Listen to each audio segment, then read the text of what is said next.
Live from the Washington, D.C. area, all empowered citizens need to know about intelligent use of resources, smart governance, inclusive communities, smart industry, and healthy, thriving urbanization. This is Smart Sustainability, the TV talk about shaping a sustainable future in the digital age with Nicolette DeVidar. Welcome to Smart Sustainability. The younger generations have had it. They speak out on environmental protection, have very different values, want different things like balance between life and work, focus on their strengths and purpose, more freedom for their own decision making, and certainly not being told what to do, according to multi-generational value polls by Gallup this year. Younger generations see that the future isn't going to happen without them. So they want the world to tilt in a different direction. From the Fridays for Future movement to making paid volunteering a part of every company culture, younger generations take matters in their own hands.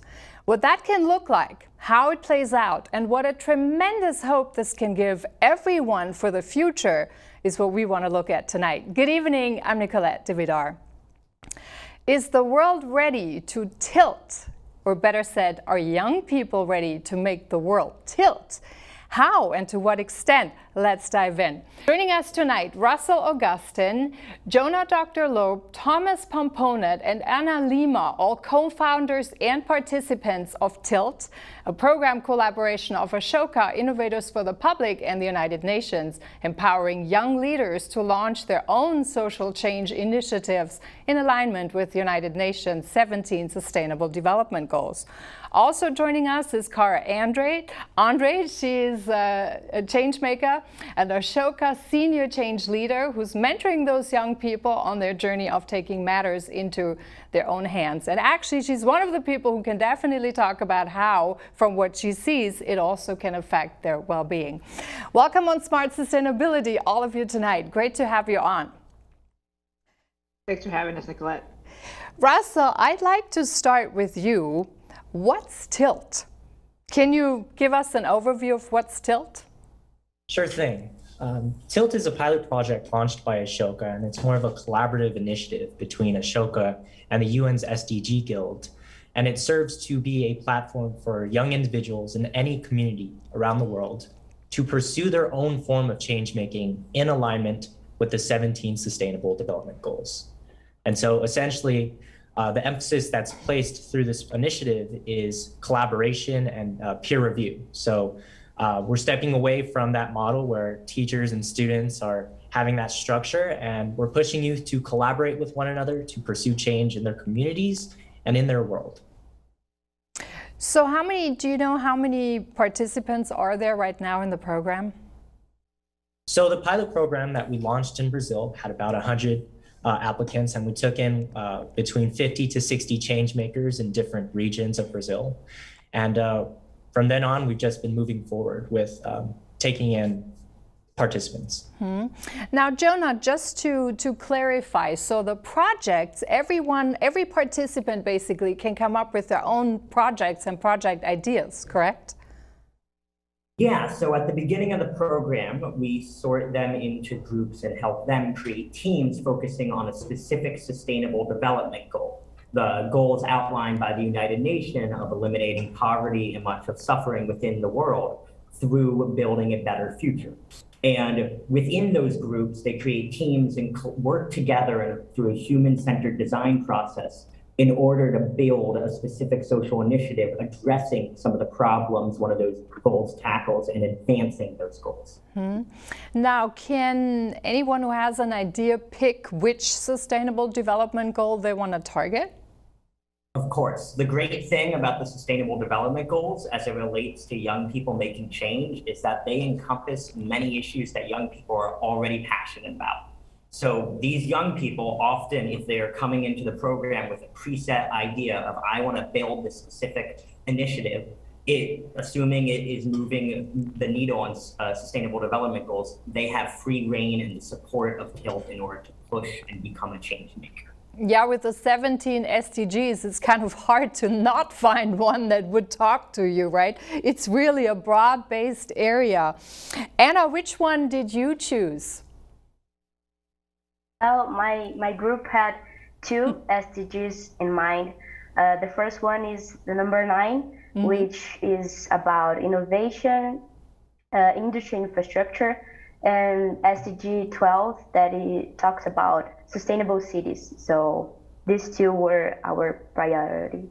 Is this what your innate passion is all about?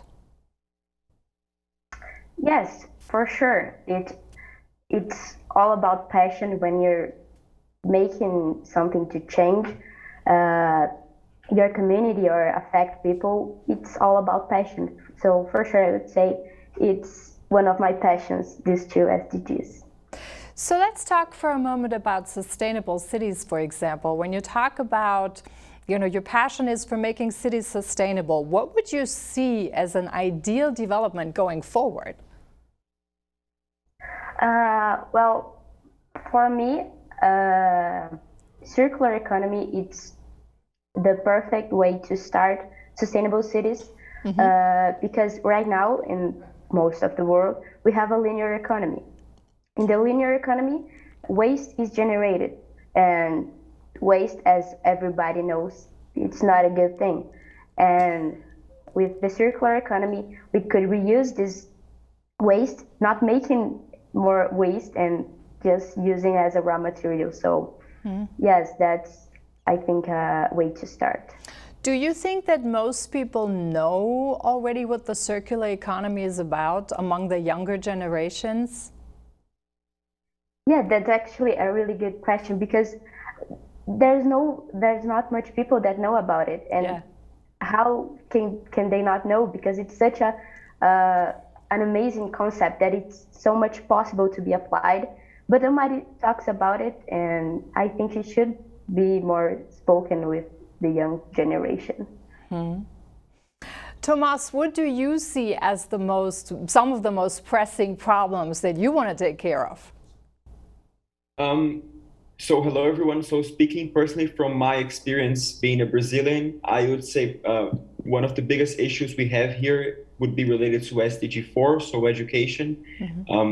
We had 2 or 3 groups focusing on that as well during TILT, creating projects, either creating ideas for young people to have more access to educational tools or to educational systems. So things like that would be very important here.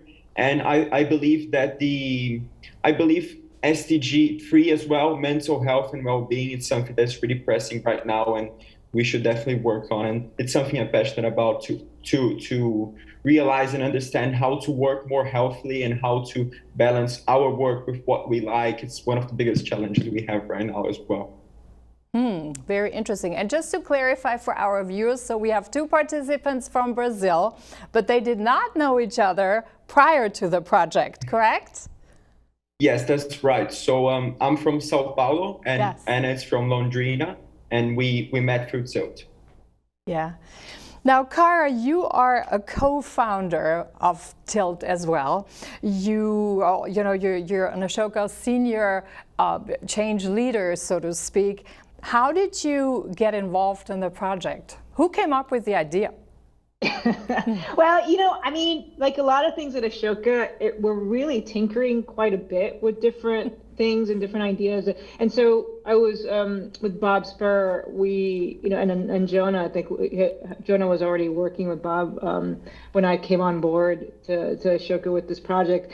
And, Bob had said, hey, it might be really fun to do a boot camp, like a change-making boot camp, where we get more young people to just get this experiential, this opportunity of what change making is, right? And so we initially had thought, well, let's make this really short boot camp type of sessions, and then it just kind of started growing and growing, because what we noticed as one of the main things we wanted with TILT was to make it be youth-led and to use positive youth development principles, which is essentially that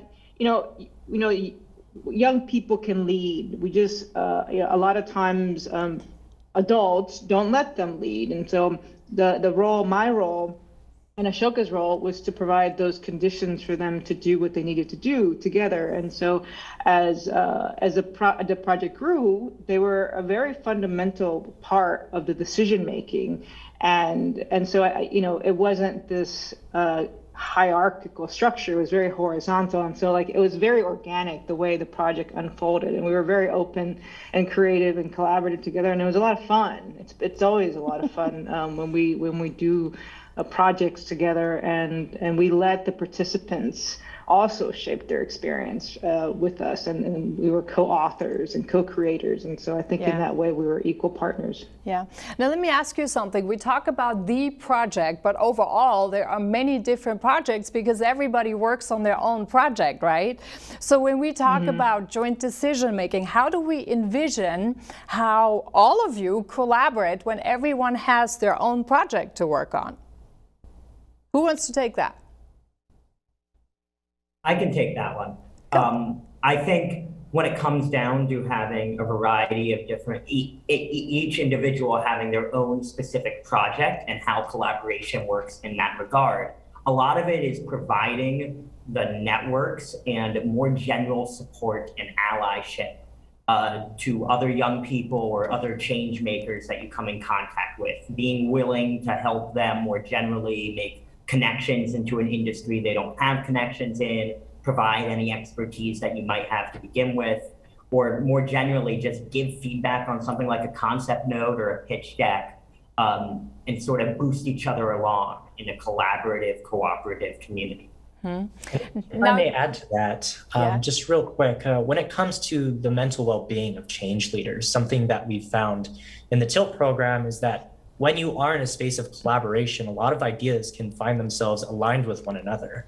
And this is a concept that is something that we're trying to underline through the TILT program, that the world of change making doesn't have to be a world where you're isolated or alone. And as change makers, it's through this each movement, everyone a change maker movement, that we want to take change and take it off of its pedestal and make it something that's accessible, something that anyone from anywhere can contribute to or participate in. And so to Jonah's point, collaboration is a very strong focus within the TILT program, and it's something that we can utilize to create more forms of change within youth. I want to break this down a little bit, Russell, because as you said, the change making itself, it sounds all very theoretical. I want to take this down a little bit on a real practical level. So walk us through in how you came up with the idea, what project you're working on, and then how that translates into making change in the community that you're in. So when it came to the TILT program, it was something that I co-founded with everyone here. And when it came to the project, it was a matter of turning problem and solution statements into something tangible and something workable. So give us workable. the statement just for viewers so we have an idea. Actually, I know, give us a statement. What's a problem? What do you see as a problem, and then how would you work through that? Sure thing. So a problem that I can think about at the top of my head right now is that youth think to themselves that they can't contribute to meaningful change. And when it comes to youth development, and when it comes to youth, let's just say in high school, and when they look at things like the SDGs, they think to themselves, oh, I'm so insignificant. I can't contribute to that because I'm just one person. But when you have that passion and when you have that issue that young people go through on a daily basis, it creates this sense of invalidation internally. And so through this movement that we're contributing to, the Everyone a Changemaker movement, we're reversing that type of thinking and creating a sense of collaboration and solidarity when it comes to change. So we want to take that problem of youth not believing in themselves and turn it into a solution. Okay, you feel alone. But through this movement, change makers like themselves can come together and work together in alignment with the SDGs. And just running a problem through the TILT program, that's essentially how it would go. Okay, we have a couple of images that we actually have prepared. Maybe we can put those on one of the monitors. So we show a little bit what that looks like in terms of what kind of problems they're being attacked. Can we play that?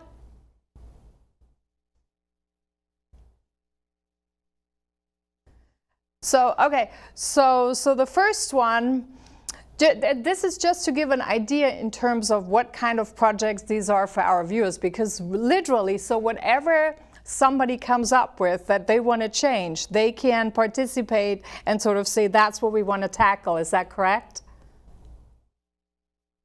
That is correct. Okay, so in this one, for example, and then here I want to lay this one up here, the problem. So you say that's the problem statement.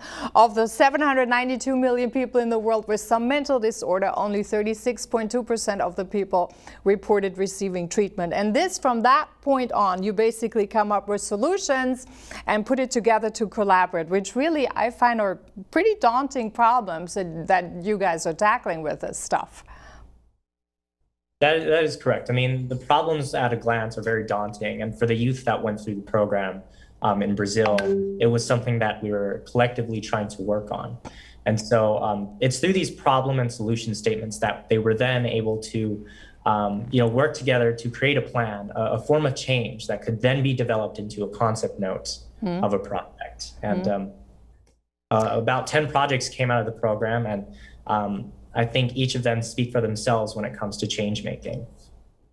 Yeah, So, I mean, maybe Nicolette, I could give you one example. Yeah. And there were a really incredible amount of problem solution sets. But one of them was it's a project that we called eventually it was called Athena Tech, and the problem that one of the change makers participants came up with is like, in Brazil, because of COVID-19 and a lot of the restrictions of COVID-19 and people not being able to go to school, a lot of people who don't have computers and internet connection at home and iPads and smartphones aren't able to get the education that they need. And so that group really did an incredible amount of work and research around that. And they came up with this idea to create learning pods, right? And the pods come from both like physical pods, but also this whole something that's being done in Scandinavian countries that was being used when a lot of schools were closing down, which is you keep the learning communities very small, between 5 to 7 people, right? Because people still need, especially young people of a certain age, still need to be physically with each other. It's part of the learning. And so they came up with this idea of like, well, what if, you can create community by people can kind of like, be able to give up a space, or maybe you can create a learning pod in your, maybe you have an extra room. Maybe there's like, one room in a public school that's not being used, or in the city hall or whatever. And so you create these spaces for people to come together and have these small learning communities, and you can have this application, right, that gets people connected to one another through these pods, right, and it's safe, and you still got community, right, and so it's a really different way to think about how to make education accessible. So that's just one example. And just to clarify, so we're talking of high school students. There is an age range for participants, right? I believe it's 16 to 20 or 16 to 19. Is that like really cut in stone in terms of age ranges, or is there some flexibility? There's some flexibility. There's some flexibility? Okay. So let's say, viewers hear this tonight, and we do want to get people a little bit engaged and involved and sort of say, so I have an idea, I see a problem, I want to tackle that. What would be the first step for them to join the initiative? So for people who are interested in joining the initiative, we have a landing page on the Ashoka website, which provides further information and readings about what TILT is all about and how to get involved. And you can find that at ashoka.org/tilt. And as well, on that website, beyond having the ability to read more about what TILT has done and is doing, as well as see some past projects, you are also able to sign up to be what we call an ally of TILT, which is as someone, and so young people through Tilt, they're able to be motivated to become change makers and start all these fantastic projects. But oftentimes having those fantastic projects and pushing the envelope on society as a whole can only go so far without the proper support networks and expertise into certain issues. And so as an ally, you have the opportunity to be on standby to invest social capital, your time, and expertise that you have to offer to meet with some of these young people or support them in whatever way they ask for support. Anna, when you joined, did you join, for example, and you had like already a full-flung idea in how to tackle the project you're working on, or did this really evolve? No, for sure it evolved. I had an idea previously, me and my friends, but we didn't know what to do to develop it. We were stuck. We didn't know how to move forward. And with Tilt, we got experience. The people we were working with helped us a lot to know what we can do next. We had an idea, but what we can do to develop, what we can do to actually implement it in our community. So yeah, it developed with Tilt, and it helped a lot. So when you look at what's going on among young people right now, you see that there's a lot of demonstrations, there are a lot of protests out there, there are a lot of demands for change. Where do you see the change maker coming in versus just going out on the street and demand political leaders to change? Anna, you want to take that? Yes. I think proposing that the leaders do something, it's important. But when you actually do something, you see how fascinating it is and how it can impact so much. A change-making journey can make so much on your community. So I think it's important to see around you, and if other people can help, but you making the first step, you taking the first step, it's a great idea. So you feel a lot more empowered because you can actually do something about this, right? Versus just waiting for others to do it and going on the street. There is a difference. Does any of you have a similar experience, or you have something to add to this one? Russell, you want to take that? Go on, Russell. Oh, sure. Well, when it came to just change in general, I mean, just broadly speaking, I found that the identity of being a change maker is just changing the status quo. So I would even say that going onto the streets and asking and advocating, for politicians or government officials to do certain things, that in itself is a form of change making. And it's kind of disrupting that status quo and advocating and making action and change for the better.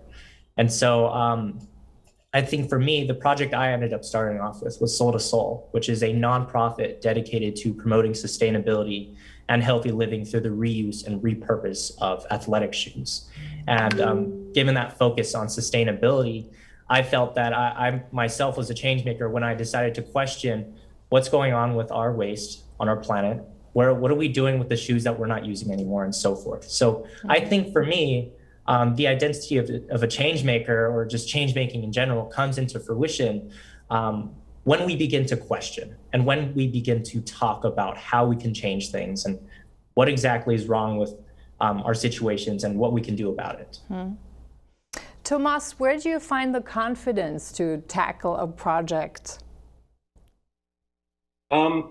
Personally speaking, from my experience, I find confidence when I just push myself to maybe talking to close friends about the same problems I'm feeling, or the same questions I'm having, because I feel that sometimes the things we think of, or the problems we are worried about, people close to us are also thinking the same thing. And if we open ourselves a little bit to close people around us, or maybe to anyone we we are inspired by, we can find people to work together, and by finding people that encourage us to think more, we get this confidence.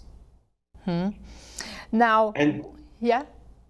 no, just because that's basically what inspired me to create my own project as well. When I created last year a small project centered on developing a space for young Brazilians to discuss any kind of challenges they were worried about in a process that engaged in learn and learn process. But that what encouraged me to do that was exactly talking to people close to me about what I was feeling, and that helped me to get high school friends to work with me in it. Did you notice when you talk to friends, for example, and you tell them that you're participating, is there a certain excitement that's growing? That's coming up? Did you motivate others to join?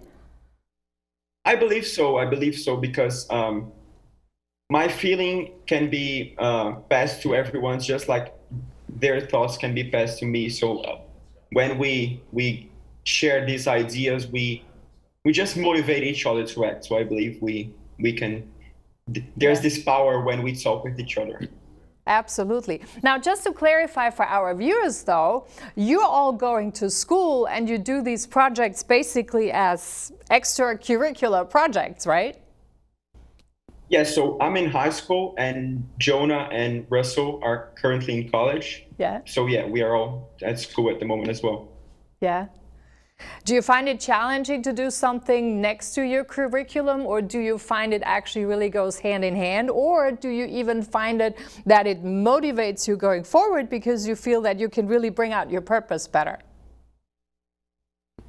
I agree with the third option. I think it's a motivation to have school and the project, and we can actually connect things. So when I'm learning something in school, I can actually connect with what I'm doing outside of school with Tilt, and then it's a motivation to do both things at the same time. Would you say this is better learning? Would any of you say actually this is better learning? Have you learned more from hands-on from the project than what you would say normally in the classic school curriculum? Absolutely. At least for me, I am a very hands-on experiential learning, and that is to a certain extent the beauty of change making and building an organization, because that hand-on experience is so essential and such an essential life skill that you can't really get from reading a textbook or reading an article, that you really have to try to build and network and coordinate and cooperate with others in order to build something that you're passionate about. So how would you describe your current mood when you look at the world, so to speak, and you see all the things that are going on? You see a lot of the paralysis in the political systems. You see a lot of issues that we have with, polarity, people like really being far out. A lot of things are moving a lot slower in many ways than what they could be moving, or what I think most of us feel they should be moving. But anyway, how would you describe the current mood that you're feeling as a young person looking towards the future? Anna, you want to take that? Yes. I feel like we need to make change. It's hard to see, like you said, sometimes seems like we're stuck. We are not doing so much to develop. But when you actually put your hands in a project, you see how many people are supporting you and wanting you to actually change something in the world. So it's hard sometimes to see the world and how some things are hard, and sometimes you think you're stuck. But with Tilt, I got to know that when you're making something, we're creating something to make an impact, it gives me so much more, I think, belief in the world. So I think it's great to make change. How do you know what your impact is going to be, particularly when you pick a project, like in your case, sustainable cities, that's a wide and large spectrum. How do you know, and when do you know that you've made an impact? How do you know that you get positive feedback? Maybe when when people start talking about it and realize the problem, because in Tilt we talked about root causes, and when people get to know the root causes and feel like they can change the community and change what they're doing to make a more sustainable city, for example, I think we can notice that the change is happening and there is an impact being caused when you see people talking about it. I want to talk about, I think, a really important issue. And that is when you look at, when you're a young person, you see where the world is going, you're really hungry for change, you want to make the change, you see the political frustrations, when you all work together in that larger group of people, and you see that you actually can work through things, perhaps even better than within the system. What are some of the key positive reinforcement or some of the key learning points or observations any of you made from really leveraging this type of collaboration to tackle a particular problem that we have? Anyone want to go ahead with this one? Jonah? I'll take it, but I really do. I personally think that some of the projects, not to put her on the spot, but Anna's project as it relates to Circle and Act is incredibly interesting. And that in large part came out of Tilt, and she might be the best person to answer this question. Okay, Anna, go. Yes. So when you think about impact and when you work with other young people like we worked on Tilt, it makes you more stronger actually. And yeah, with cooperation and seeing other people working with projects made our project better. So yeah, with cooperation, everything was so much better. So how does this influence, though, your way of looking at the future, now that you all have had really positive experiences with that? You know that collaboration works, you know that you can co-create, you have some sort of impact. Now, when you look at the future, does that instill in you a feeling that says, yes, we can make the changes, we can co-create the world together in a way, that's probably a lot more effective than in our current linear political systems? When you think about that, how do you look at this going forward? Yes, I think when we talk about the problems with other people and develop solutions, it gave us more belief. And yeah, when we talk about cooperation, I think we think about talking with other people and seeing there are people that are as engaged in making solutions as you. So yeah, I think talking to people, talking about problems, it's a very important point, and working together to create a solution. So does any of you feel empowered by that going forward? Do you think you're in the driver's seat, you can make the changes you need to make, and you feel good about where the world's going because you have more direct impact? Well, if I may, my participation, my presence in the TILT program has shown me a lot of inspiration that young people really can get involved if they choose to or if they're passionate about it. And when I look at the future, I see a future that is more collaborative. It breaks away from the structures that we used to fall under, where we needed a teacher or someone on top to lead us to make any type of meaningful change or reform. And it's through this TILT program that I noticed that if youth can just come together and just talk about what they're passionate about and how they want to go about it, then I think for the future, it's going to have a lot of more collaboration. And I personally feel really good about it, and I feel really driven and inspired by that.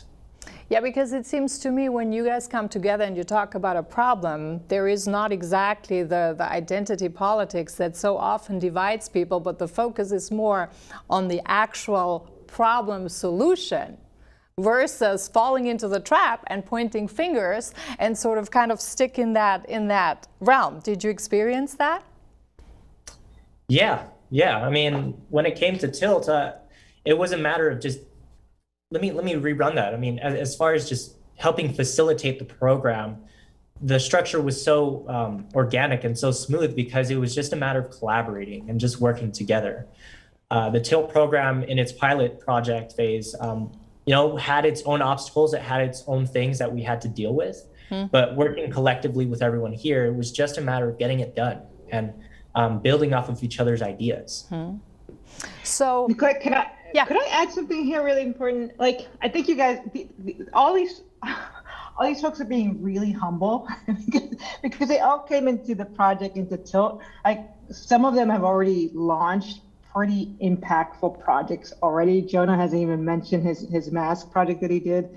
And, like Tomas already has like a project that he's doing and it's noon. And, we've got like Russell who's running, his Soul to Soul, which is also in partnership with Ashoka now. And so like, you've got folks who, and Anna now, I know Anna's already been working on her project too. And so like, I think it's not even just the projects that we're talking about, right? It's really that mindset of feeling like you can be an active like author in changing things. I'm a journalist, and so I never stop being a journalist because part of being a journalist is like you're just curious about how things connect. And if you see phenomena or something, you go, oh, I wonder why that's happening. There must be a story behind that, right? And it becomes like a way that you create legibility into the world, right? And you create you start to really find your own place and how you can shape a different reality, right? Yeah. And I think what you got here is that, with Till and change making, what it does is it shifts your relationship to the world. It shifts your sense of purpose. Like it really gives you a sense of purpose. And in the end, that also helps your mental wellness. It helps your physical health. And the more change making you have in the community, you actually could have healthier communities because of this. So the collective impact of change making is greater than the sum of its parts, right? Because it's really about us doing it together and kind of like a hive mentality, right? We're creating energy, kinetic energy, right? Manifesting. And so I think that's incredibly powerful about what they've done and what everybody here, and also the folks who've participated in TIL and similar programs are bringing to this, right? Is this mindset. I think also adding on to this, Cara, I think it's also really important because I think it also boosts a lot the confidence in knowing that you can tackle the issues, the confidence when we go forward that you have what it takes, the confidence in really seeing that you got all the tools basically within you and you can make the changes, you can go in a direction that you want to go, you can tackle some of those issues or most of the issues that we have there in terms of confidence. So let's look a little bit about confidence. So when I look at all of you here, so when you started till now, can you say, I got a big boost of my confidence? What's the curve line? How did it change? I think my confidence for sure it grew so much. When I first got into Tilt, I was like, oh my God, I'm not gonna be able to talk much. I'm not gonna be able to express myself or share my opinion. But then when we talked more and I saw that it was just teens like me and they were as inspired as me. And it was okay. I was in a comfortable place that I could share my opinion and we could talk about problems that we see in our community and talk about solutions. For sure, that gave me so much more confidence. Anyone else who wants to add something? if I can add a little bit, and also complementing on what Kara said about the mindset that we get from these conversations when we connect with younger people just like us. So by connecting and by sharing ideas or sharing insights, we are actually co-creating something, co-creating the future, co-creating on the passions we are currently working on, or on the projects we are working on. So that's something that feels empowering for us, because we feel that maybe for the first time in our lives, our ideas are actually being put together and joined together to create something that feels empowering. And you shape them, right? You create the narrative of yes. And it actually contributes to a also changing system change mindset as well, because from the moment that you start connecting, you actually change the system and the way that you used to work on, and then you start to feel more confident to work in a better way, or with expressing more your ideas moving forward. Yes, and to me that's already like a step ahead versus just going and participating in demonstrations. Yes, it's important to voice your opinion, it's important to go out and ask for the things you like to change, but then there's yet another step in actually knowing that you don't depend on someone else to make the change, but you've got it right within you to actually do what's necessary to do it. That's another step. Wouldn't you agree? Of course. And by finding this passion or this power inside of you, it really changes you. And I feel that from what I know, we may have much more power than we believe. And if we just like start to talk like 5 minutes with someone about a problem we are interested in, the ideas start to come up in a way that we've never imagined. Yeah, so you really see the dynamic kind of flow. What are your expectations of the program sort of going forward in the next half year or so? Do you think you have a lot of new insights and new learning points? Yes, of course. And the idea was we had a program in the last semester, Central and Brazil, but what we are currently focusing on is to expanding the tilt through other regions in the United States, outside, expanding in Brazil and the other continents as well. I think that Russell can complement me on that. Now let's talk a little bit about learning points and some things where things went maybe not as smoothly as you had expected. I'm sure you must have encountered that as well. Everybody kind of goes through that. Can you summarize like some of the key learning points that you took on your journey up to now?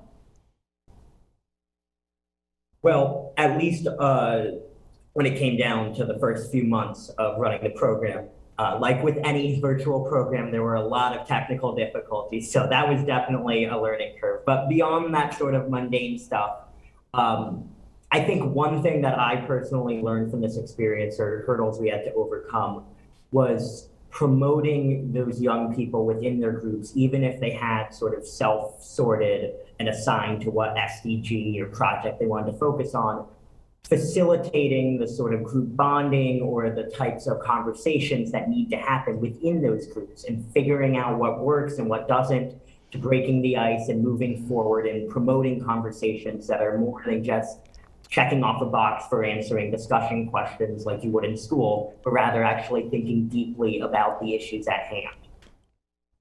So did you ever get to a point where you kind of thought like, wow, now I really ran my head against the wall and I'm stuck? And then you thought like, I have to take back a step and see how to navigate around that?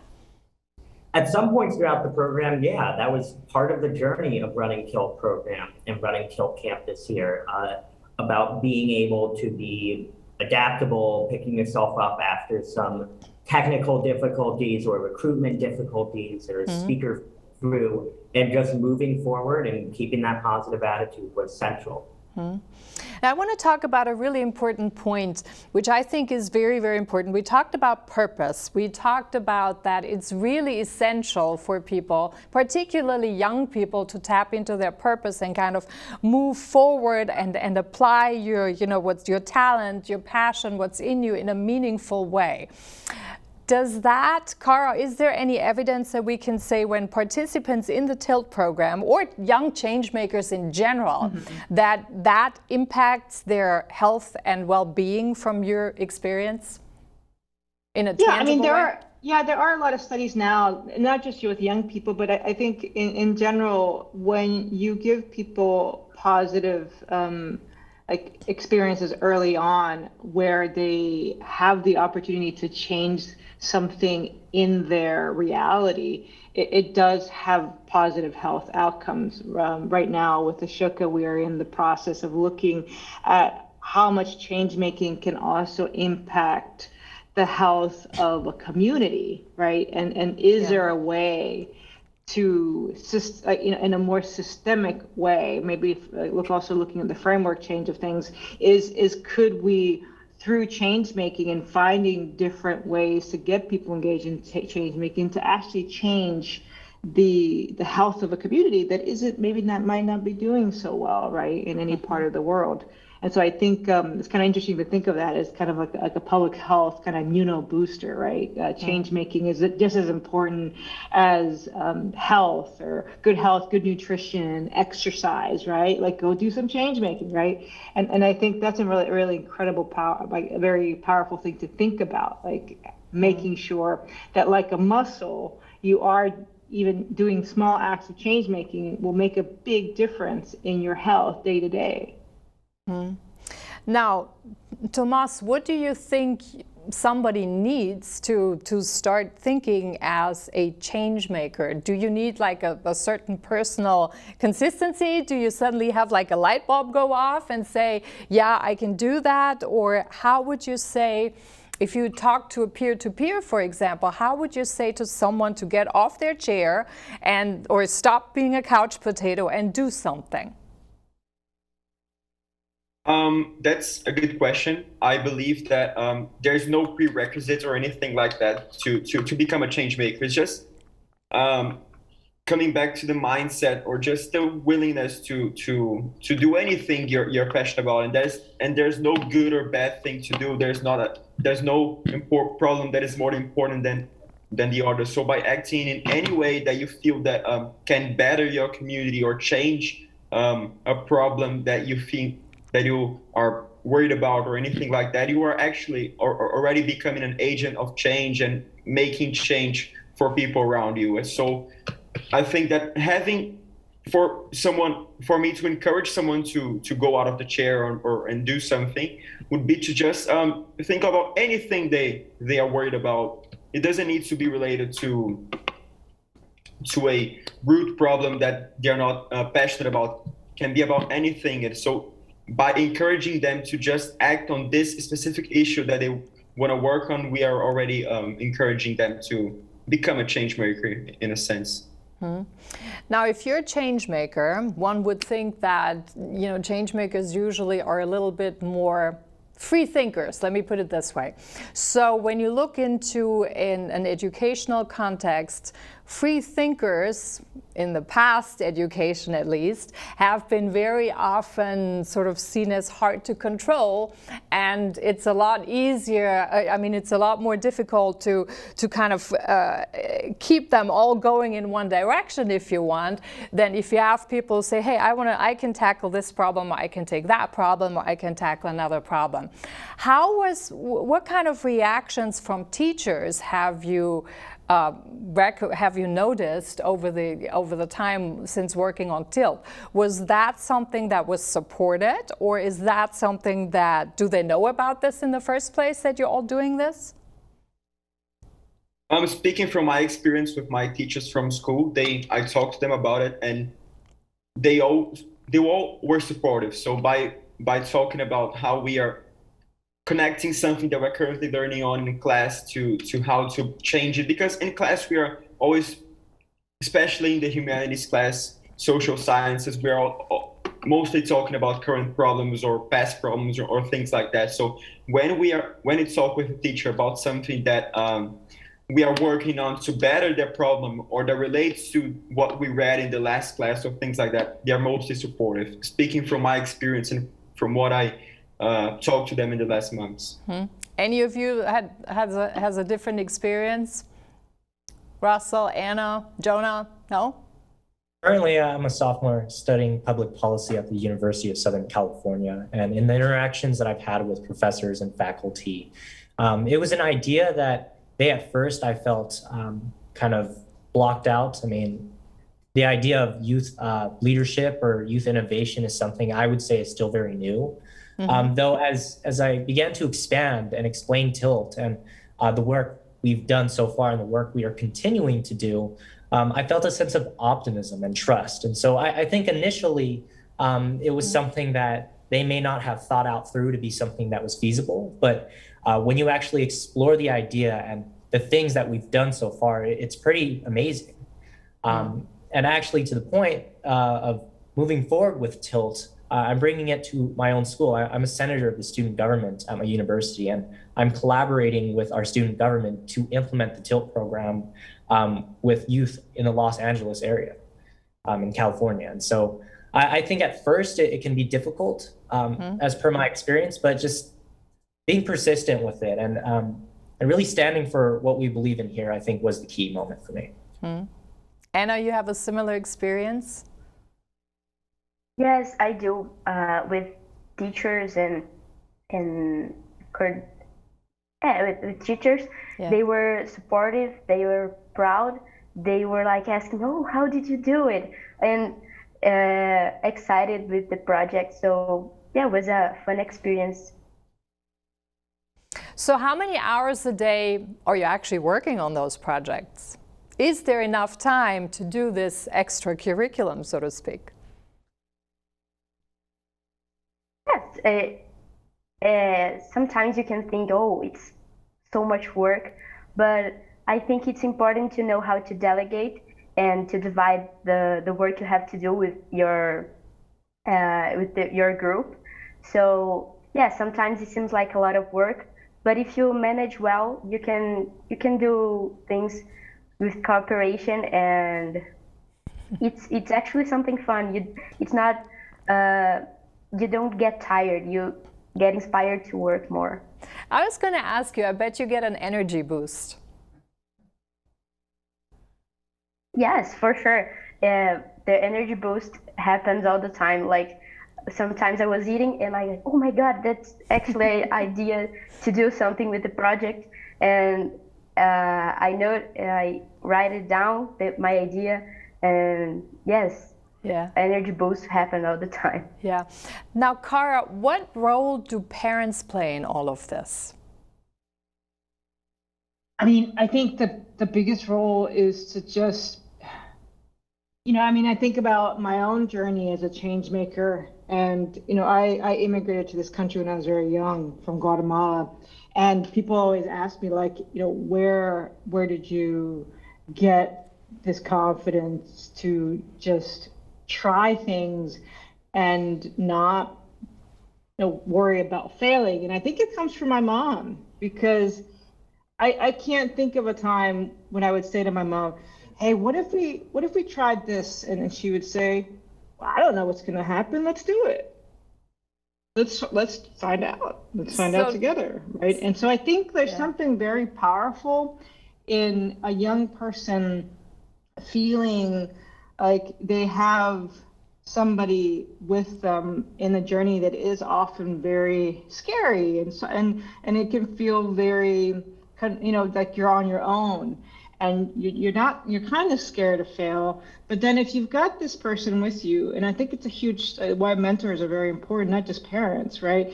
Is you've got someone saying, the only difference between you and me is like I've just failed more than you, and I've probably learned a few things more from that failure, right? So let's do this together. And so I think that's incredibly powerful to not, just really encourage young people to try things and see what happens, right? It's like one of my friends was telling me, like, one of the things they do with their 2-year-old is, he's learning gravity, I guess. and like he just takes the eggs from the fridge, and some parents would be like, no, don't throw the egg. And then they're like, do it, let's see what happens, right? And change making can start that early. Let's see what happens when the egg does fall, right? Because you're talking about life. You're talking about, really engaging with life in a very active way. So did any of you, or does any of you have someone in your support system that was a little bit hesitant at first? Or are you all coming from families that, hey, yeah, great idea, just go for it? None of you? I can start. I mean, I come from a background of a very supportive family, and I think it's a cliche answer, but I'm going to give it anyway because it's the truth. I mean, I think the role model for me was my mother. And it was a matter of just questioning an idea and thinking about a world where that idea was real.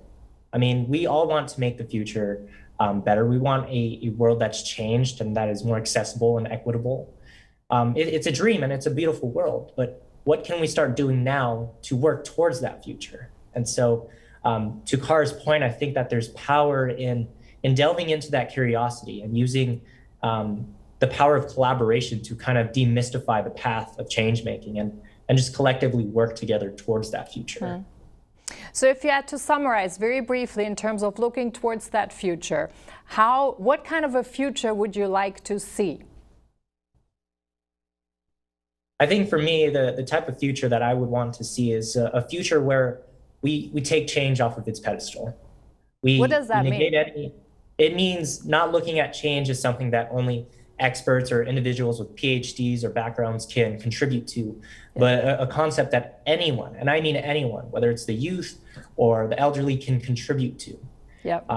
Tilt has taught me in my own work that collective action and collaboration can go a long way. And that's something that I stand by as we work towards that better future. Okay. Jonah, any final word? We're almost out of time. Yeah, I think looking forward, what I am most hopeful for and what I hope the future is like is that sort of collaborative action to solve problems. So working in making change in very small ways on personal projects, but then supporting others on their own personal projects. Yeah.